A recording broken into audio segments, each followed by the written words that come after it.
حضرت اقدس علامہ ابوالکلام آزاد رحمۃ اللہ علیہ تفسیر پڑھا رہے تھے ہندوستان میں، ان کا اپنا خصوصی انداز تھا۔ اب تفسیر کل پرسوں ختم ہو رہا ہے، دور تفسیر ختم ہو رہا ہے ابوالکلام آزاد کا۔ ایک پٹھان نے افغانستان میں سنا کہ ابوالکلام آزاد اتنا ماہر ہے، خاص انداز ہے ان کی تفسیر کا۔ حضرت اقدس وہاں وہ پٹھان ادھر سے روانہ ہوتے ہوتے پیدل چلتے چلتے چلتے چلتے پہنچ گیا ابوالکلام آزاد کے پاس تھا۔ سو کے دا کم زائنا راغل دے، کہاں سے آپ لوگ اردو سمجھ رہے؟ کہا کیسے آگے؟ کہا کہ حضرت آپ سے تفسیر پڑھنے کے لگے۔ اے پٹھانا، او پختانا، دنیا کہاں تو کہاں؟ تفسیر کب سے شروع ہوئی ہے؟ سبق کل ختم ہو رہا ہے اور تو ابھی پہنچ گیا۔ زمین جنبت جنبت نہ جنبت پٹھان خان، زمین ہل گئی لیکن گلبت خان کو کوئی پتہ نہیں چلا۔ یہ کیا طریقہ ہے تمہارا؟ میں آپ کو اکیلا کیسے پڑھاؤں گا؟ پٹھان کے آنسو آگے، عالم تھا افغانستان سے آیا ہوتا، آنسو آگے، کہنے لگے آپ کی مرضی ہے پڑھاؤ یا نہ پڑھاؤ۔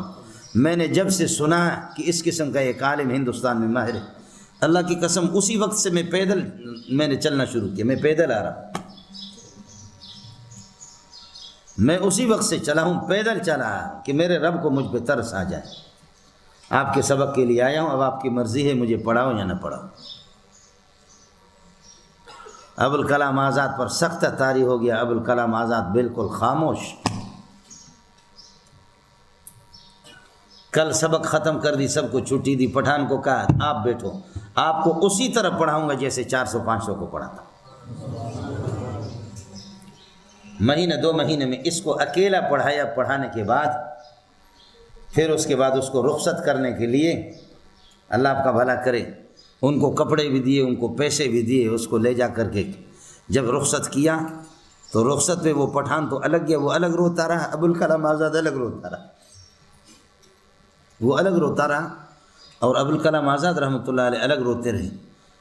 اور ابوالکلام آزاد رحمۃ اللہ علیہ نے پھر اپنی ٹوپی اٹھا کر کے آسمان کی طرف دیکھی، رونے لگے۔ پروردگار، ابوالکلام آزاد کے اعمال کے اندر اس میں ریا اور نمود کا شائبہ ہوگا، یا ریا اور نمود کا شائبہ ہوگا، آپ علیم بذات صدور ہے، آپ کو بتانے کی کوئی ضرورت نہیں ہے۔ ہو سکتا ہے کہ ریاکار ہوں، لیکن یہ آپ کو بتا رہا ہوں کہ ایک طالب علم کو پڑھانا یہ خالصہ آپ کے رضا کے لیے میں نے کیا۔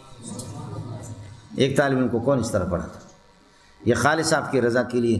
اللہ میرے باقی اعمال کو قبول کرو یا نہ کرو، صرف ایک عمل کو قبول کرو، میری نجات کے لیے یہی کافی۔ تو توسل بالاعمال الصالحہ و بالاعمال الطیبہ، بالاعمال الخالصہ، یہ بالاتفاق جائز ہے بیننا و بین السلفیہ بروزن کلفیہ۔